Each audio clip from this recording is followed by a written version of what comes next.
हा आहे हुकमाचा राजा. एक्का असतो एक्का हुकमाचा. तेच ते. आता तारिणी आणि केदारला काय करायचं ते करू दे. रोमॅन्टिक डान्स करू देत, नाही तर रोमॅन्टिक डीपी ठेवू देत.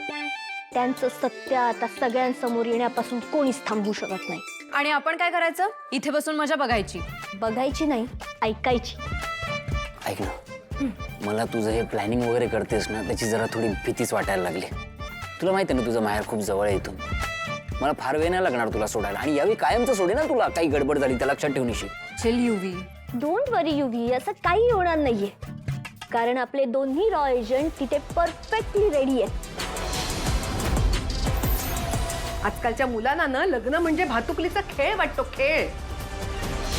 आणि मुली सुद्धा, मुलगा जरा गोड बोलला ना की झाल्या पेटी उषा, गेल्या पळून. काय झालं पद्मिनी काकू? अगं काय नाही ग, आज एक बातमी ऐकली एका मुलीविषयी. म्हणजे ती एका मुलाबरोबर पळून गेली. आणि मी तुला काय सांगतेय, तू सुद्धा पळून जाऊनच लग्न केलंयस ना. बरोबर बोलते ना मी? केदार इकडे बस आणि मला सांग, किती लाजतोयस तू? तारणीपेक्षा जास्त तूच लाजतोस. आता मला सांग, कसं झालं तुमचं लग्न? सांग सांग रे, लाजतोयस काय? काय जोक सांगतात का तिकडे? काय झालं असायला? ऐक ना नीट. मला ना हे सगळं खूप भारी वाटतंय. म्हणजे बघ ना, एखादी फिल्म चालू आहे असं वाटतं. त्या फिल्मचा तू हिरो, मी हिरोईन आणि ते विलन. आपण दोघं अंडर कव्हर एजंट आहोत आणि त्या विलन्सना पकडण्यासाठी आपण एक जाळ पेरलाय. आणि त्या जाळ्यामध्ये ते आता अडकणारच आहेत.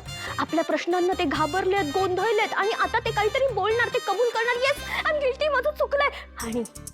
आणि आपण त्यांना पकडलं. आपण त्यांना आपल्या बॉसकडे घेऊन जातो. आपला बॉस कोण? कौशिकीताई. कौशिकीताईंना आपण सगळं रेकॉर्डिंग ऐकवतो. कौशिकीताईंना राग येतो आणि ते या विलन्सना घराबाहेर काढून टाकतात. आणि इथेच होतो the end, happy ending, the फिल्मचा climax. तुमच्या लव्ह स्टोरीचा क्लायमॅक्सचा विषय निघाला की एवढा लाजतोस तू? अरे सांग ना, तारणीपेक्षा जास्त तू लाजतोयस. कुणी कुणाला प्रपोज केलं? हा, केदारने? तारिणीने. अब आया ना ऊट पहाड़ के नीचे. बघ, खरं सांगू का काकू, प्रपोज असं कोणी केलंच नाही. आमच्या नजरेतूनच आम्हाला कळलं आमच्या मनात काय चाललंय ते. खरं प्रेम शब्दांपेक्षा नजरेतूनच जास्त व्यक्त होतं ना. घे, सेम उत्तर दिले दोघांनी. आता काय? पण काय ग, पळून जाऊन लग्न केलंस तू, पण घरच्यांची नाही, देवाची तरी भीती वाटली नाही का ग तुला?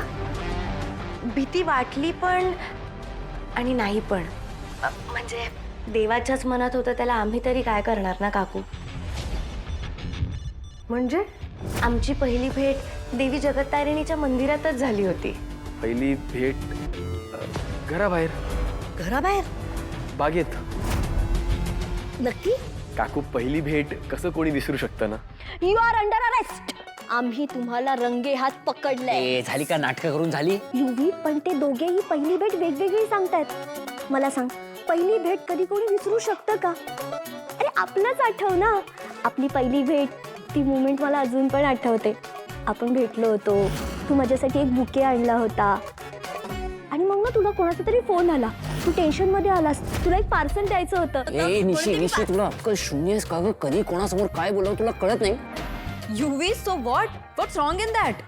नाही, काही नाही झालं, पण विषय यांचा सुरू आहे ना, केदार तारिणीचा. त्यामध्ये आपली भेट वगैरे हे काय? तू हे ऐक ना, इथे लक्ष दे निशी प्लीज.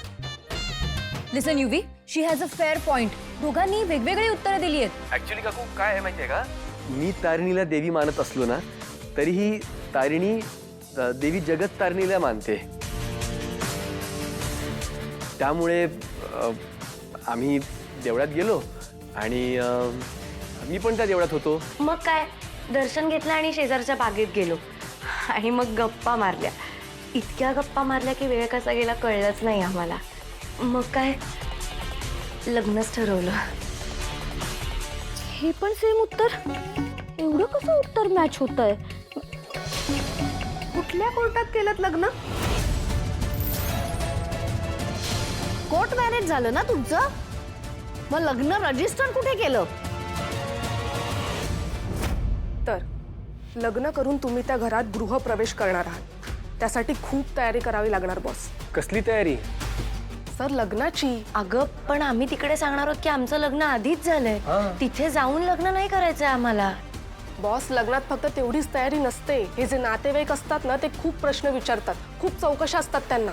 हो, तुम्ही कुठे भेटलात, कसं जमलं तुमचं, अशा प्रश्नांचे बॉम्ब आले ना तर काही सांगता येत नाही. हा सांभाळून.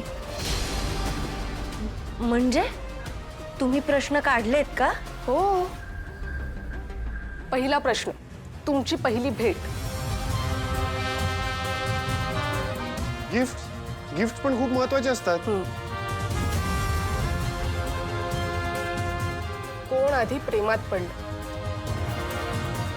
प्रेमाची कबुली अगोदर कोणी दिली, कुठे दिली, कशी दिली, आणि मेन म्हणजे घरच्यांपासून का लपवलं?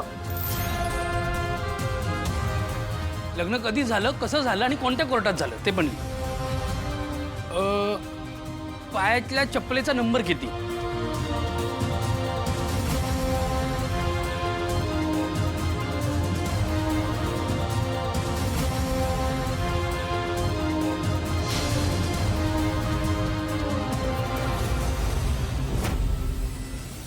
ठाणे कोर्टात. ठाणे कोर्ट? रुही, मी सांगते तुला, हा सगळा त्यांचा प्लॅन आहे.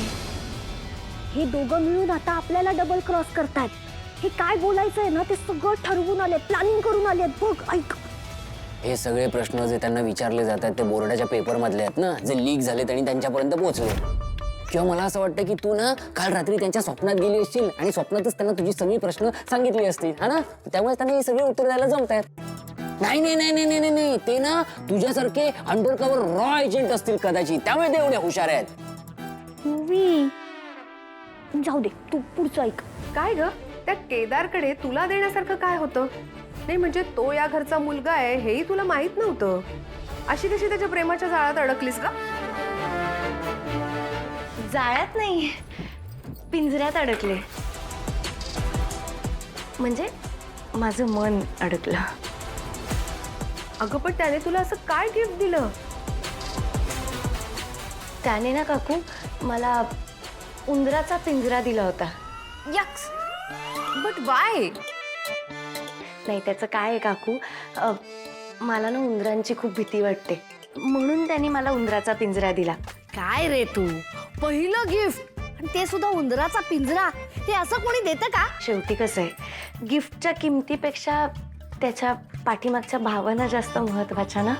हो बरोबर. आता जेव्हा जेव्हा ती उंदराला बघते तिला पिंजरा आठवतो, पिंजऱ्याकडे बघते तर तिला मी आठवतो. लबाड आहे सर तू. म्हणजे उंदीर पकडायला पिंजरा दिलास आणि त्यात बिचारी तारेणीच अडकली. अरे लबाड आहेस तू. आता मला सांग, तिने केलेलं काय आवडतं तुला? तिच्या हातच्या चपात्या. चपात्या? पोळ्या पोळ्या येतात त्याला, पण गोल नाही येत.